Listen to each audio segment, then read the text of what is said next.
ningependa kukaribisha kwa mkutano wa leo. Ujue ya kwamba Yesu anaenda kutembelea maisha yako jioni ya leo. Haleluya.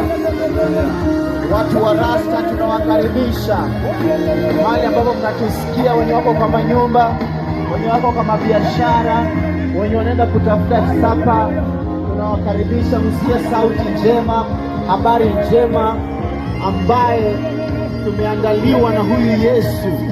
Haleluya.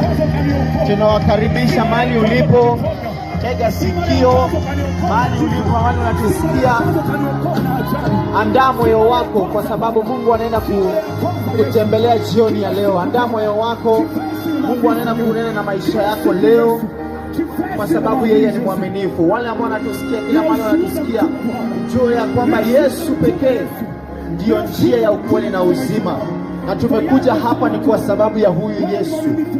Tumeingia, tumekanyaga mahali hapa si kwa sababu ya majina yetu, lakini ni kwa sababu ya jina la huyu Yesu. Haleluya. Yesu ni mwaminifu. Huyu Bwana ni mwaminifu. Wanasema ya kwamba yeye sio mwanadamu wa kudanganya.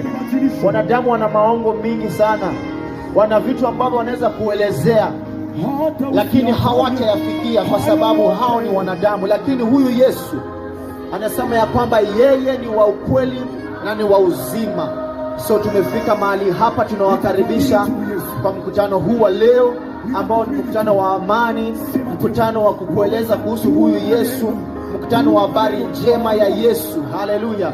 Hili jina ndio ambalo tunaliitia mahali hapa, hili jina ambalo ni kuu, hili jina ambalo ni kuu kuliko majina yote dunia nzima, hili jina ambao wafalme wanainamia, hili jina ambao kila mtu anamuinamia. Hili jina ni jina la Yesu Kristo. Mali unatusikia, tungependa kukukaribisha usikie ya kwamba huyu Yesu anakunenea kwa maisha yako. Kumbuka ya kwamba moyo wako na nafsi yako ni ya maana sana, na hii sauti ambayo unasikia, huwezi jua Mungu anaenda kunena na maisha yako kwa jinsi gani. Haleluya. Tunakukaribisha tunapoanza mkutano huu ambao ni mkutano ambao utabadilisha maisha yako, mtazamo wako, kwa sababu Yesu ni mwaminifu. Hawezi tutuma hapa bure. Haleluya. Anatutuma kwa sababu ya mioyo ya watu, nafsi za watu, vijana, wamama, wazee, watoto. Tumetumwa kwa sababu ya hizi nafsi. Haleluya. Na Bwana anaenda kuwa mwema kwa maisha yako, na afikia makusudio ya maisha yako. Yesu asifiwe. Amen. Haleluya. Amen. Mali unanisikia, napenda